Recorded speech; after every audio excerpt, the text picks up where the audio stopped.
자, 1분기 기점 핵심 섹터 분석 오늘 함께 하도록 하겠습니다.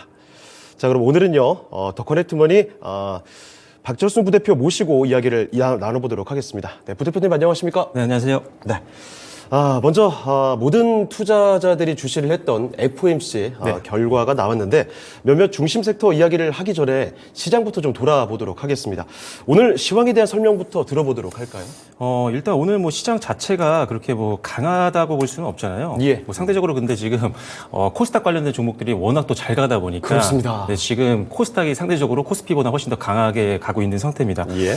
일단은 뭐 예상했던 대로 지금 FOMC에서는 0.25%포인트를 이제 올리는 방안이 나와왔고요. 네. 그리고 사실 금융 시스템 위기에 대한 우려감들이 최근 특히나 이번 주에 굉장히 많이 있었는데 맞습니다. 사실 이게 미적으로 약간 국한되어 있던 이슈지 이게 금융 위기로 확산될 만한 내용들은 아니었거든요. 사실 뭐 지난해부터 이미 좀 많이 언급됐던 내용들이 있지 않았습니까? 네, 크레디트 맞습니다. 스위스도 그렇고. 네. 그러다 보니까 일단은 뭐 크게 걱정은 안 해도 되는 부분이었고 사실 어제 근데 이제 FOMC 끝나고 이제 뭐 옐런이라든지 파월이 네. 조금 부정적인 얘기를 좀 했어요. 파월도 금리 인하는 절대 없다. 안 된다. 네, 그런 얘기도 했었고 옐런 같은 경우도 뭐 금융 시스템 위기를 막기 위해서 뭐 적극적으로 대응은 하겠지만 네. 포괄적으로 보험을 하지는 않을 것이다. 근데 이런 것들 때문에 이제 미국 증시가 좀 밀렸던 부분들이 있었는데 기대를 했었으니까. 네. 예. 근데 이미 시장에서도 예상은 했던 범위 안에 있었던 내용이었기 때문에 네. 국내 증시는 그렇게 크게 영향을 좀 안 받고 있는 그런 모습입니다. 다만 이제 시황을 말씀드리면서 여러분들께 말씀을 다시 한번 드리고 싶은 부분들은 네.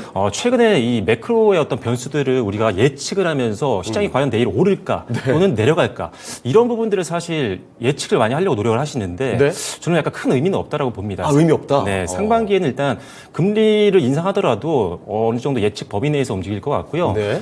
그리고 상반기에는 좀 실적이 좀 나오는 종목들이 생길 것 같아요. 전체적인 상업군에서. 그래서 바닥을 만들고 올라오는 종목들도 많이 생길 거라고 보고 있기 때문에 상반기에는 지금 지수보다는 좀 더 올라가지 않을까라는 기대감이 있습니다.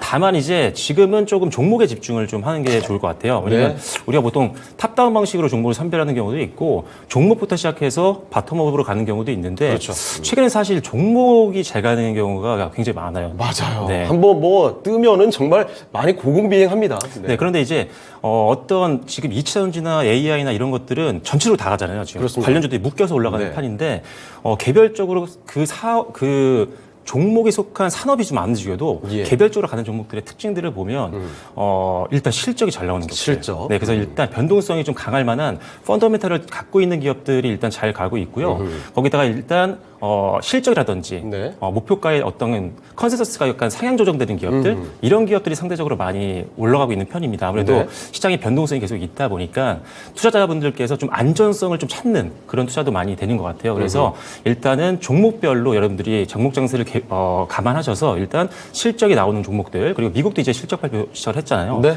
일단 1분기 실적은 확실하게 좀 턴어라운드가 되거나 또는 기존보다 좀 더 성장할 수 있을 만한 그런 기대감이 있는 종목들로 포트 비중을 좀 늘려놓으시면 1분기, 2분기는 좀 네. 무난하게 수익을 내지 않을까. 그래서 기대감을 좀 가지고 있는 장입니다. 네, 알겠습니다. 시장 상황도 중요합니다만 지금은 더 종목별로 집중해서 대응을 해야 되는 그런 상황이다라는 점 명확히 또 말씀을 해주셨습니다.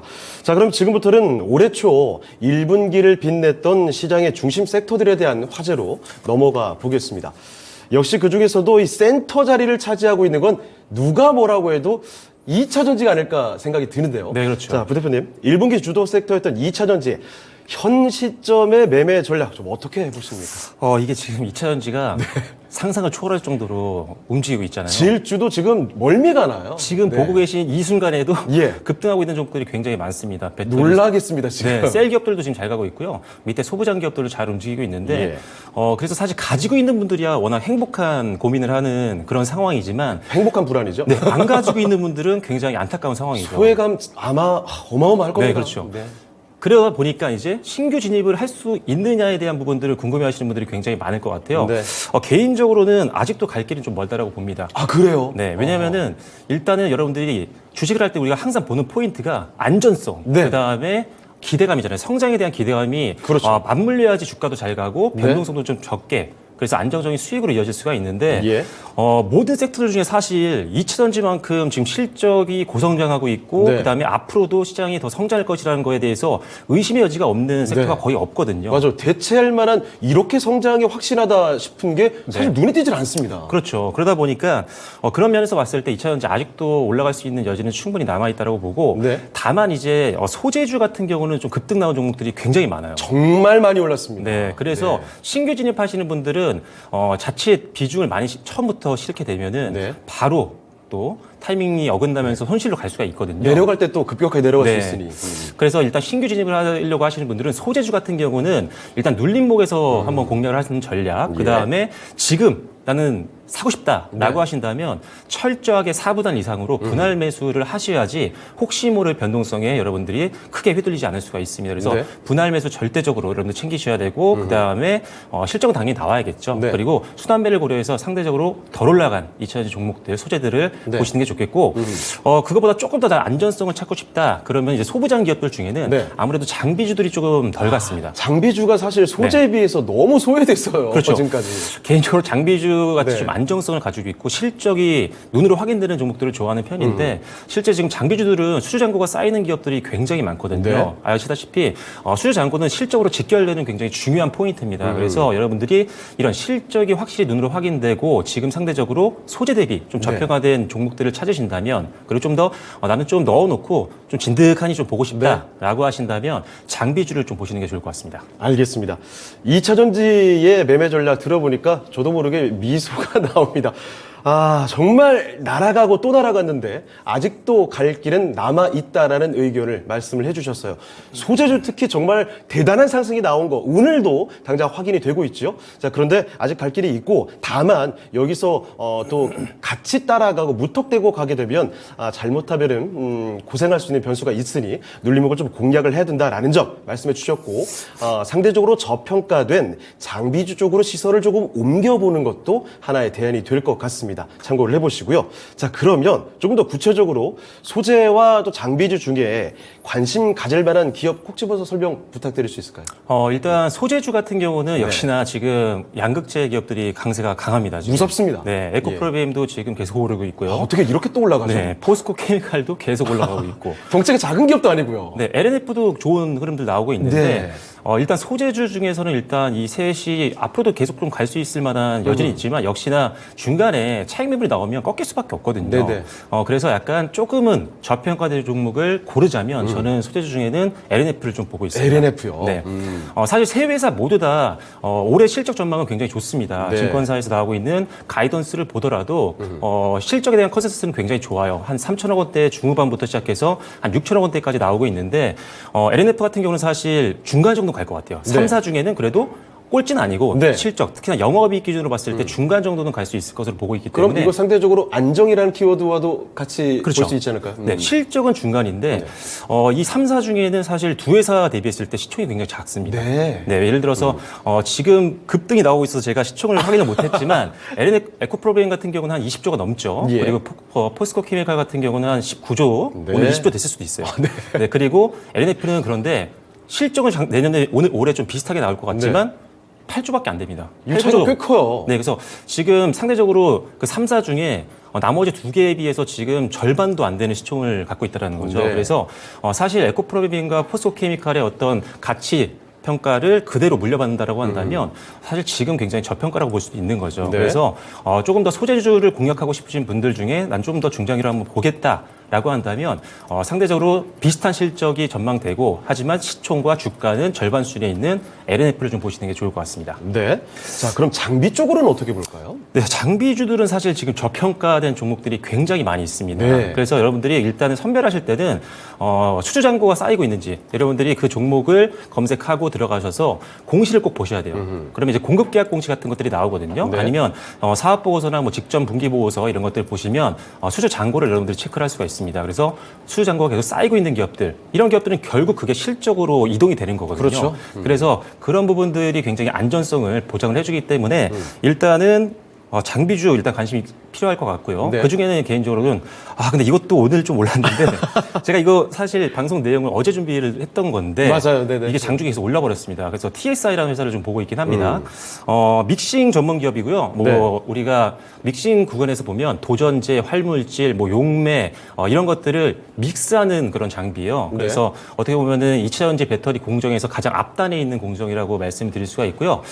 이런 공정을 하고 있는 기업들 중에는 선도 기업입니다. 네. TSI와 그리고 여러분들이 최근에 굉장히 핫했던 윤성 FNC도 같은 아하. 이런 믹싱 장비를 만들고 있는 회사라고 보시면 돼요. 그런데 윤성 FNC가 사실 올해 엄청 많이 올랐거든요. 맞아요. 상대적으로 TSI가 좀 덜 올라갔습니다. 그런데 오늘 이제 따라붙기 시작을 하는 것 같아요. 갑자기 훅 오르네요. 네, 그래가지고 일단 하지만 전망은 여전히 좋다. 네. 그리고 최근에 이제 엮인 게 있습니다. 뭐냐면 최근에 전고체 배터리에 대한 기대감이 굉장히 많이 올라가고 있죠. 네. 그래서 이 TSI 같은 경우는 우리나라 배터리셀 3사와 모두 거래를 하고 있고 그래서 전고체 배터리를 생산하게 되면 거기에도 장비를 납품하지 않을까라는 기대감이 상당히 높은 회사라고 보실 수가 있습니다. 그리고 네.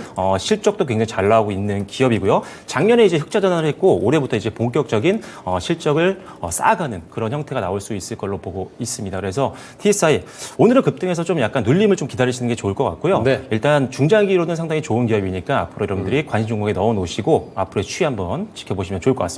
네.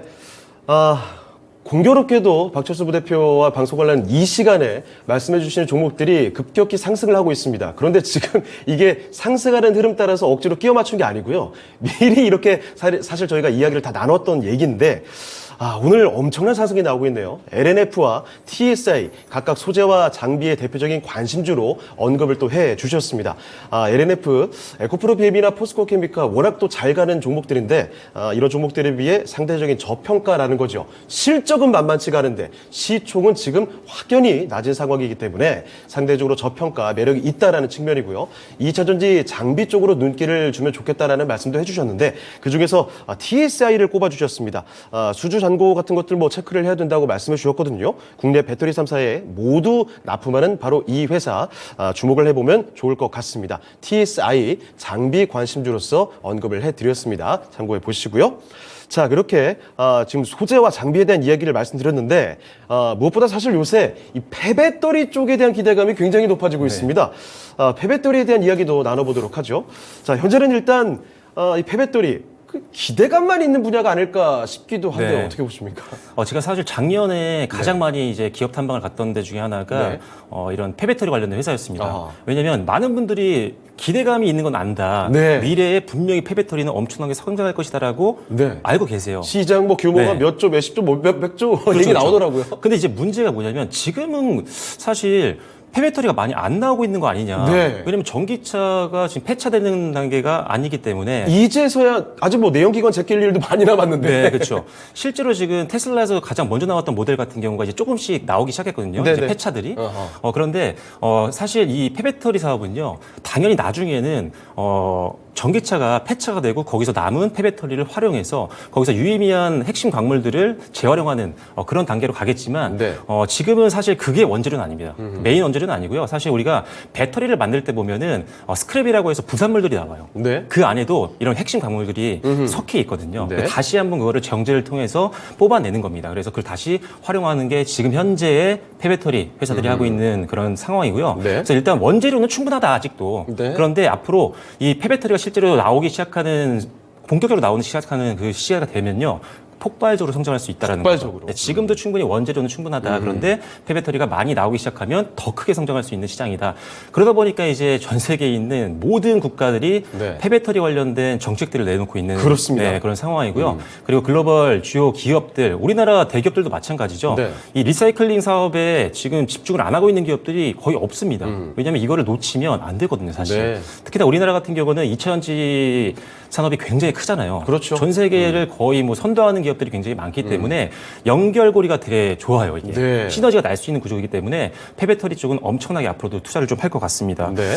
그리고 지금 2023년도 이제 지난달이죠. 네. 제가 적어왔는데 2월 27일 날 핵심 광물 확보 전략이 나왔어요. 네. 그때도 그래서 폐배터리 관련된 섹터들이 좀 움직였었고 이제 상반기 두 개의 이제 일정들이 또 남아 있습니다. 네.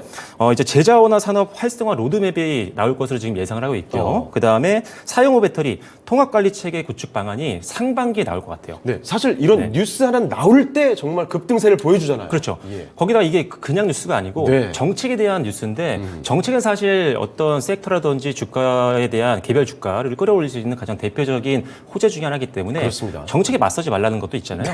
네, 그래서 일단은 상반기에 두 가지의 어떤 큰 정책적인 이슈가 나올 수 있다는 것도 폐배터리 종목에게는 좀 긍정적인 흐름을 좀 만들어줄 것 같습니다. 하지만 네. 최근에 급등 나온 이후에 조금 조정을 받은 부분들도 있잖아요. 맞아요. 그래서 일단은 눌림목에서는 역시나 공략이 가능할 것 같고요. 역시나 차익 매물로 대비해야 되기 때문에 항상 철저하게 어느 정도 시세가 나온 종목들은 분할 매수로 접근하시는 게 좋겠고요. 네.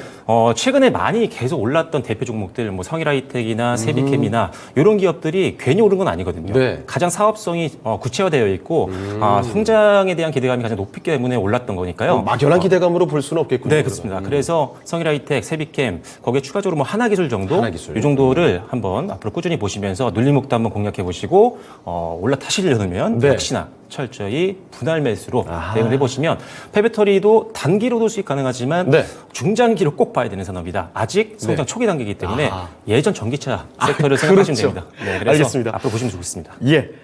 전기차를 예전부터 관심 있게 보신 분들은 아실 거예요. 지금은 뭐 이렇게나 크게 날아가니까 모두가 주목하고 있지만 전기차도 잠깐 올랐다가 오랫동안 좀 숨죽여 있다가 잠깐 올랐다가 숨죽여 있다가 이런 시기를 많이 겪었습니다. 자, 마찬가지로 폐배터리 이제 시작이 되는 산업이기 때문에 중장기로 꼭 보셔야 된다는 점. 물론 단기로도 가능합니다.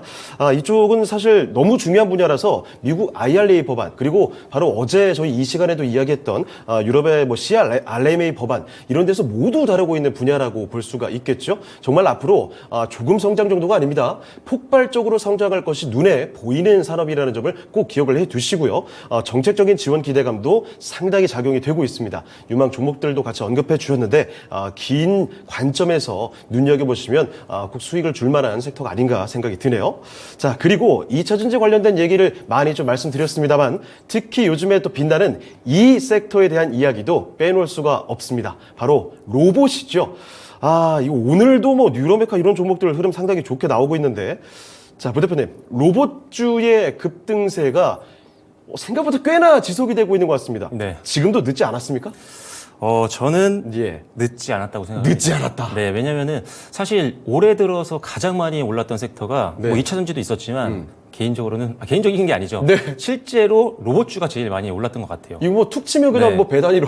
그렇죠, 그렇죠. 그러다 보니까 로봇주 관심이 좀 많으신데 일단 조금 전에도 말씀드렸지만 아직도 늦지 않았다라고 네. 봅니다. 왜냐하면 사실 과거에는 로봇 테마가 움직일 때는 급하게 올랐다가 네. 또 양은 냄비처럼 급하게 식는 맞아요. 이런 모습들이 반복이 됐었는데 그때는 정말 막연한 네, 것이었죠. 맞습니다. 미래에 대한 기대감은 당연히 있죠. 미래에 우리 로봇, 공상과학 영화 이런 거 보면은 네, 영화 속에 많이 나오잖아요. 많이 나오고 실제로 많이 사용을 하고 있잖아요. 네. 하지만 문제는 뭐냐면 로봇 사업만 주력으로 하고 있는 기업들이 투자 금액이 좀 많이 들고 그 R&D 베팅을 많이 하고 있다는 거죠. 예, 예. 그런데 실제로 회수가 많이 안 되고 있는 적자인 기업들이 굉장히 많았습니다. 네. 하지만 지금 현재로는 로봇 사업을 하고 있는 기업들 중에 실적이 굉장히 탄탄한 기업들도 많이 나오고 있는 상황이기 때문에 돈이 확인이 되고 있다는 거예요. 그렇죠. 그래서 이제 옛날처럼 단기성 테마로 보는 건 아니고요. 중장기 테마라고 이제 보셔도 무방할 것 같습니다. 일단은 거기다가 이제 글로벌 주요국들이라든지 또는 대기업들이 엄청나게 투자를 하고 있죠. 맞아요. 거기다 지분 참여도 계속하고 있잖아요. 네. 일단 올해 초 같은 경우 예로 들어서 레인보 로보틱스 같은 경우는 삼성전자가 지분을 추가를 했었고요. 네. 그리고 얼마 전에 또 추가 지분 확보까지 있었죠. 그러면서 급등이 나왔어요.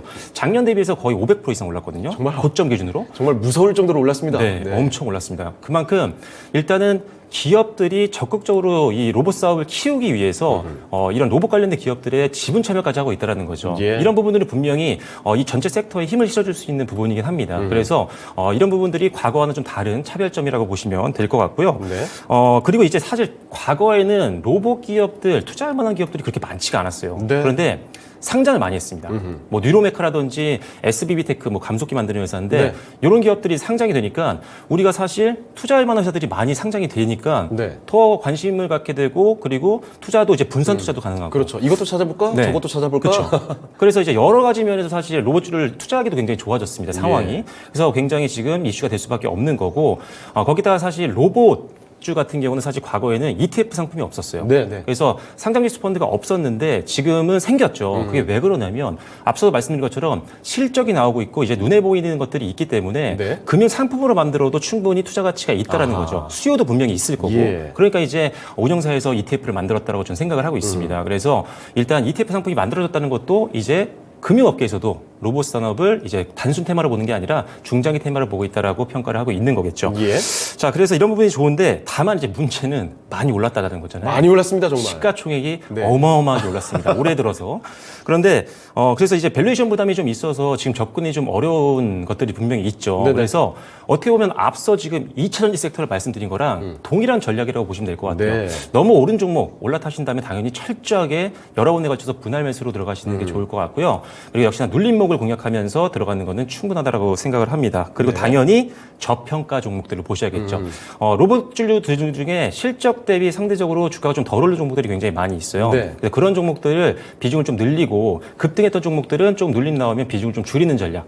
그러니까 급등한 종목에서 주식을 좀 줄이면서 현금이 생기면 그거를 이제 저평가 종목으로 가자라는 거죠. 어떻게 네. 보면 약간의 순환매를 고려하는 전략이라고도 보시면 될 것 같습니다. 네. 자, 거기다가 이제 대기업이랑 좀 관계 있는 기업이면 더 좋을 것 같아요. 이왕이면. 네네. 아무래도 이런 것들이 주가 상승에 또 원동력이 되기 때문에 맞습니다. 일단 뭐 몇몇 종목들이 최근에 언급이 됩니다. 도나텍이 현대랑 좀 있고요. 예. 그다음에 삼성과 인탑스의 이야기가 좀 나오고 있고 오늘 잘 가더라고요. 네, 두산 같은 경우는 SP 시스템스랑 좀 연관이 있으니까요. 그 회사의 어떤 재무제표도 봐야 되고 여러 가지 면을 봐야 되겠지만 기존의 대기업과 협력 관계라든지 어떤 커넥션이 있었던 기업들을 위주로 보시면 조금 더 추가 재료까지 나올 수 있는 기대감이 있지 않을까라는 생각을 가지고 있습니다. 네. 자, 여러분 이제 로봇이라는 게 SF 영화에서만 확인이 되는 게 아니라는 겁니다. 우리 일상에서도 슬슬 체감이 될 수 있을 만한 로봇 산업 손에 점점 잡혀가고 있다는 거고요. 실제로 그래서 수많은 대기업들이 로봇 기업을 인수하면서 정말 적극적인 투자에 나서고 있다는 점이 일단 요즘 상당히 또 중요한 흐름이라는 점 말씀드리겠고요. 로봇 ETF까지 출시가 됩니다. 수급 안정화 측면에서 눈여겨볼 만한 포인트고 거기에다가 또 앞으로는 중장기로 볼 수 있을 만한 잠깐 반짝였다가 촛불이 꺼져버리는 이런 테마로서가 아니라 중장기로 바라볼 수 있을 만한 그런 섹터로 자리매김하고 있다는 점을 명확히 말씀해 주셨습니다.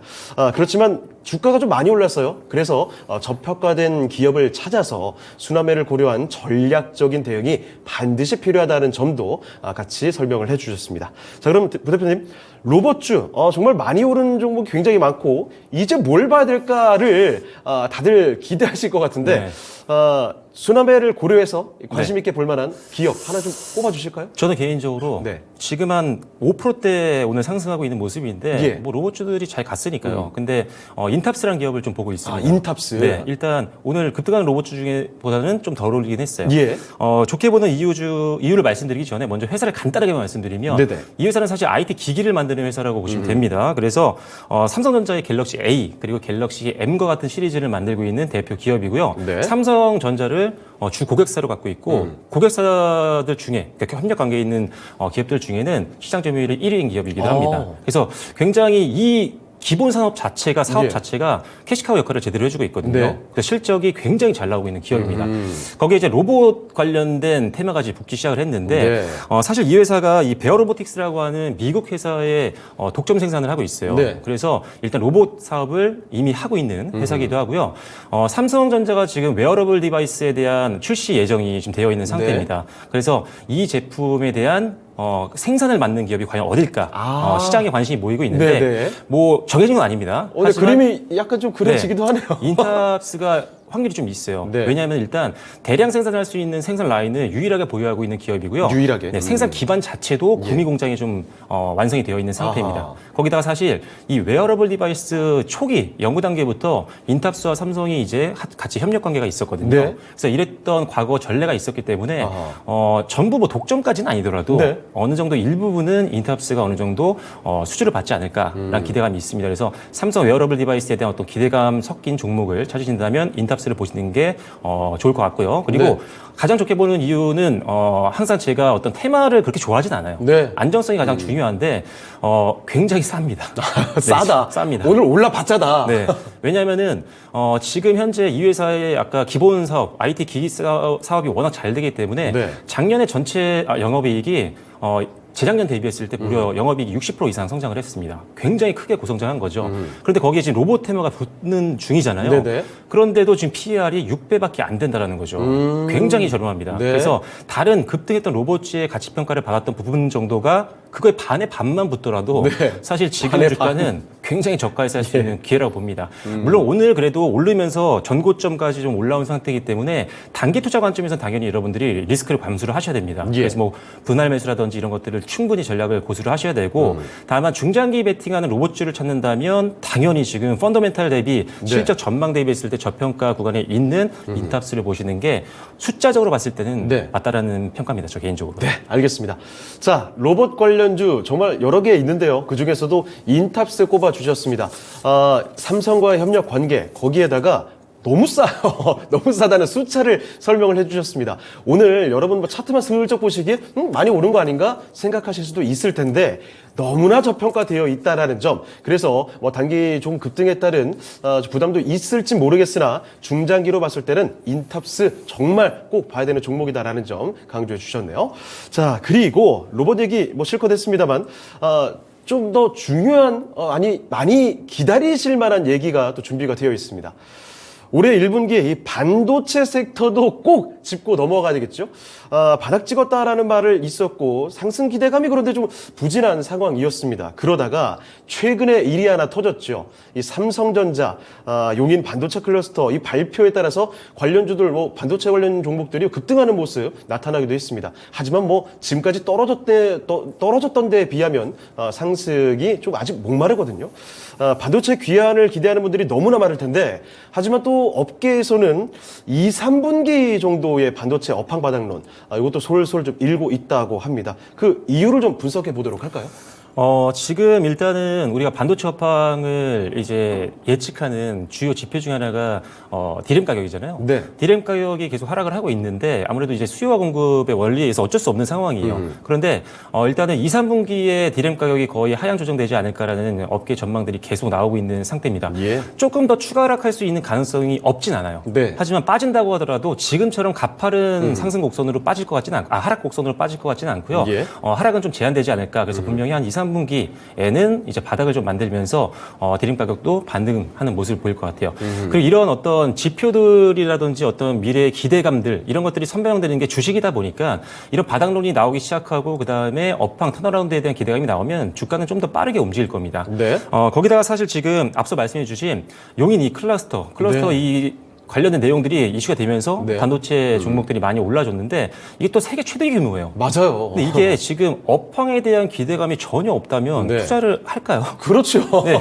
이게 사실 이런 용어가 될지 모르겠지만 바보가 아니잖아요. 그렇죠? 아니, 돈을 버릴 네. 건 아니잖아요. 그렇죠. 네. 분명히 어떤 업황에 대한 기대감이 있고 신규 투자를 해서 어떤 제품을 만들었을 때 팔릴 거라는 기대감이 있기 때문에 네. 공장을 짓는다라고 보시면 될 것 같아요.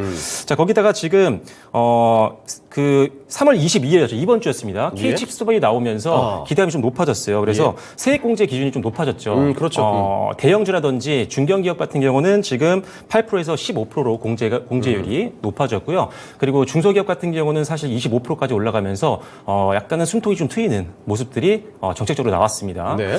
자, 그리고 좀 가장 또 지수를 끌어내렸던 작년 네. 말부터 끌어내렸던 이유 중에 하나가 이 미국 때문인데 그렇죠. 미국과 중국 싸움에 새우등이 계속 터지고 있잖아요. 자꾸 왜 그런지 모르겠어요. 네. 이유는 알겠지만, 약간 이유는 알겠지만 이게 참 억울하죠. 상황이죠. 네, 억울하죠. 그래서 사실 작년 이제 10월 달에 이제 미국이 중국에다가 이제 투자를 하는 회사들, 반도체 네. 투자를 하면은 자기 나라에서는 더 이상 보조금을 지급하지 않겠다. 너네 중국한테 친하게 지내면 뭐 안 줄 거야. 네. 근데 이게 왜 그러냐면은 문제가 우리 입장에서 뭐가 문제냐면 네. 미국이 굉장히 큰 시장이기 때문에 반도체 공장을 지을 수밖에 없어요. 네. 그런데 미국은 인건비도 비싸고 건설비도 비싸요. 그러니까 이게 공장을 지으려면 반드시 미국 정부의 지원이 즉 보조금이 필요한 상황인데 네. 미국이 우리나라한테 아니 중국에다가 베팅을 하면은 보조금 안 주겠다. 그러니까 이게 큰일 난 거죠. 왜 이미 투자를 해놓은 게 양쪽 다 있거든요. 그러니까 어디에 투자도 못하고 지금 정책의 어떤 바뀌는 걸 기다렸던 상황이었는데 드디어 좀 나왔습니다. 일단은 이 미국이 이제 가드레일 안전장치 조항을 바꿨어요. 이제 작년까지는 이제 중국에 투자하지 마라 이렇게 했는데 첨단 반도체 시설 같은 경우는 5% 정도까지는 너네가 시설 투자를 해도 된다. 라는 내용이 최근에 나왔고요. 네. 그리고 일단은 레거시 이제 장비죠. 시설 공장이죠. 네. 어떻게 보면은 첨단 시설이 아니고 좀 과거에 있던 좀 구후 시설 이런 것들을 말하는 건데 이런 것 같은 경우는 10%까지 또 투자를 해도 된다. 이런 이야기가 나오면서 또 다시 한번 조금은 숨통이 트이는 그런 정책들의 조절이 좀 나왔습니다. 그래서 네. 이런 부분들도 악재가 해소된 거기 때문에 반도체 업종에게는 상당히 긍정적인 요인이 될 수 있는 부분이죠. 거기다 이제 첨단 시설 반도체 공장 같은 경우는 사실 일반 레거시 공장 대비했을 때 굉장히 생산율이 좋습니다. 네. 더 많은 제품들이 생산할 수 있기 때문에 조금 더 숨통이 트였다라고 보시면 될 것 같습니다. 그래서 이런 부분들이 단기적으로 정책적인 지원들이 좀 나오고 있는 상태고 그리고 대기업들이 전체적으로 투자를 다시 재개하고 있는 분위기다 보니까 당연히 밑에 있는 소부장 기업들은 낙수 효과를 볼 수밖에 없거든요. 네. 그래서 여러분들이 소부장 기업들을 보시되 역시나 증설이 들어가게 되면 가장 먼저 발주가 들어오는 것들은 당연히 장비주입니다. 네. 장비가 들어와야 뭐 제품을 그렇죠. 만들거나 이런 것들을 할 수가 있기 예. 때문에 장비주들을 여러분들이 꼭 보시면서 공시들도 꼭 체크를 하셔야 됩니다. 네. 공급계약 공시가 나오는 기업들을 좀 더 철저히 지켜보시면 장비주 중에 굉장히 좋은 종목들을 찾으실 수 있을 것 같습니다. 자, 그러면 반도체 중에서 관심주 하나 좀 꼽아 주신다면. 사실 반도체도 네. 그렇고 OLED도 그렇고 예. 2차 전지도 그렇고 이 세 가지를 다 좋게 보고 있거든요. 최근에. 네네네. 그런데 이 세 가지를 다 하고 있는 기업이 있습니다. 뭐죠? 조금 주가가 좀 느린 편이긴 하지만 네. SFA를 보고 있는 상태입니다. 약간 오르락 내리락 반복하는 종목 아닙니까? 네, 지금 수주라든지 이런 것들을 봤을 때는 2차 전지에서 가장 많은 기대감이 좀 있고요. 네. 그 다음이 이제 반도체고, 그 다음이 OLED입니다. 셋 다 지금 기대감이 좀 있는 상태라서 어느 쪽에서도 일단 재료가 터질 수 있는 기업이라고 보시면 돼요. 장비주고요. 올해 예상 신규 수주액이 한 1.4조입니다. 역대 최고치를 기록할 것으로 보고 있고 예. 올해 2023년도 영업이익과 그 다음에 순이익 같은 경우도 최근 3, 4년 동안의 어떤 실적보다는 훨씬 뛰어넘는 가장 좋은 실적이 예상이 되고 있으니까요. 실적의 어떤 기대감만 봤을 때도 충분히 관심이 필요한 종목이라고 보시면 될 것 같습니다. 네. 그리고 SK온을 중심으로 해서 2차 전지 쪽 매출이 좀 기대가 되고 있는 부분이고요. 네. PER은 그런데도 한 지금 12배 정도 수준이니까요. 역시나 실적 전망 대비했을 때도 저평가 종목이라 여러분들이 관심 있게 지켜보시면 좋을 것 같습니다. 네, 알겠습니다. 자, 그러면 마지막으로 한 가지만 더 여쭤볼게요. 방금 OLED에 대한 언급도 간단히 해주셨는데, 네. OLED 좀 찬바람 많이 불다가 요즘에 신규 투자도 뭐 적극적으로 하고 있는 것 같습니다. 혹시 OLED 관련 대표주 좀 매수 적기라고 보시는지 간단히 좀 말씀해 주시죠. OLED 봐야 될 것 같습니다. 왜냐하면 네. 짧게만 말씀드릴게요. 왜냐하면 사실 굉장히 오랜 기간 동안 지금 OLED가 죽었죠. 네. 지수도 바닥을 계속 찍고 있었습니다. 그 이유가 뭐냐면 중국에서 저가 제품들을 만들면서 공격적으로 공세를 하니까 밀릴 수밖에 없는 상황이었어요. 네네. 근데 지금은 볼만한 이유가 OLED가 다시 한번 수요가 늘어날 수 있는 환경이 좀 만들어지고 있는 상태입니다. 네. 왜냐하면 IT 기기라든지 또는 이제 전장 쪽으로 OLED가 계속 들어가고 있는 상태거든요. 그러다 보니까 일단 OLED가 다시 업황이 살아날 것이 아니냐라는 기대감이 계속 최근 들어서 높아지고 있는 상황이고요. 예. 그리고 애플이 사실 스마트폰에는 OLED가 들어갔지만 지금 아이패드라든지 맥북에도 지금 넣을 것 같아요. 내년부터 이제 아이패드에 들어갈 것으로 지금 전망을 하고 있고 네. 그렇다면 이제 빨리 미리 만들어놔야 납품을 할 거 아니에요. 네. 그러다 보니까 LG 디스플레이라든지 삼성 디스플레이가 둘 다 동시에 지금 증설을 하려고 지금 계획을 세우고 있습니다. 삼성 디스플레이는 일단 다음 달 초에 한번 이런 계획이 발표될 것 같고요. 그 발표하는 날 이재용 회장도 온다라는 이야기가 있습니다. 네. 그만큼 그룹 차원에서 지금 굉장히 중요시하고 있는 그런 섹터이기 때문에 OLED 앞으로 보시면 좋을 것 같고 삼성 디스플레이가 사실 세계 1위거든요. OLED. 그리고 LG 디스플레이도 있는데 이 두 회사가 역시나 증설하게 되면 장비주들 당연히 수혜를 받을 수 있는 부분이고요. 거기다가 이 아까 말씀드렸던 이제 태블릿이나 이쪽으로 OLED가 들어갈 것 같은데 경쟁업체인 중국의 BOE 같은 경우는 사실 품질이 좀 떨어지는 면이 있어요. 네. 그래서 이번 태블릿 쪽에서는 우리나라 OLED를 채택할 확률이 굉장히 높다라는 판단이기 때문에 삼성 디스플레이와 LG 디스플레이가 이 OLED 수주를 양분하지 않을까 이런 기대감이 좀 있는 상황입니다. 그래서 OLED 관련된 기업들 특히나 삼성 디스플레이 그다음에 LG 디스플레이와 거래 관계가 있었던 기업들 네. 그중에 수주가 가장 빨리 들어올 수 있는 장비주들 지켜보시면 좋을 것 같습니다. 네, 알겠습니다. 오늘 말씀 잘 새겨 듣도록 하겠습니다. 자, 오늘 이렇게 시장의 상황, 시황과 함께 1분기를 빛냈던 시장의 핵심 섹터에 대한 상세한 분석 이야기를 해봤습니다. 2차 전지 뭐 워낙에 또 잘 가는 종목이니까 많은 분들 관심 갖고 계시죠. 이 매매 전략부터 해서 로봇주 그리고 기다림이 좀 길어지고 있습니다. 반도체에다가 OLED 관련한 이야기까지 들어봤습니다. 핵심 종목들 그리고 전망까지 잘 상세한 분석을 도와드렸으니까요. 이제 여러분 꼭 참고하셔서 투자에 도움이 되시길 바랍니다. 자, 그럼 오늘 도움 말씀 주신 박철순 부대표는 여기서 인사드리도록 하겠습니다. 네, 부대표님 오늘 말씀 고맙습니다. 감사합니다. 자, 오늘 이렇게 더 커넥트 머니 박철순 부대표 모시고 시장에 대한 이야기를 나눠봤습니다. 투자에 참고하시길 바라고요. 이렇게 저희가 투자 판단에 도움될 만한 다양한 정보들 말씀을 드렸습니다만 특정 종목의 상승이나 또 하락까지 보장하진 않습니다. 이 점 꼭 명심해 주시고요. 저희는 내일 이 시간에 다시 뵙도록 하겠습니다. 시청해주신 여러분 고맙습니다.